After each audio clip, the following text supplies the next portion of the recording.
Pamumuno ni PBBM, pinuri ng Vietnamese leaders. Narito ang newscoop ni Maine Barreto. Pinuri ng ilang Vietnamese leaders ang pamumuno ni Pangulong Ferdinand Marcos Jr. na nagpalago sa ekonomiya ng Pilipinas sa kabila ng mga hamon sa pandaigdigang merkado.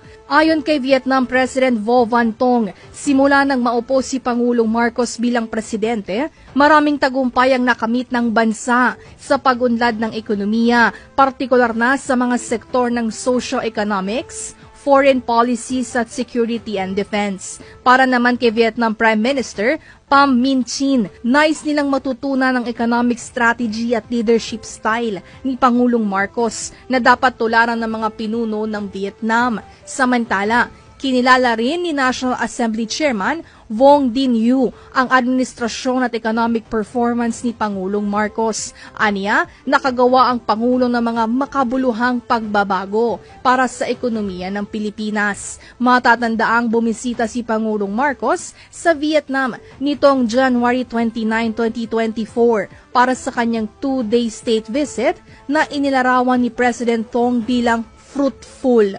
Para sa News Scoop, ako si Maine Barreto, nagbabalita ng tama, naglilingkod ng tama.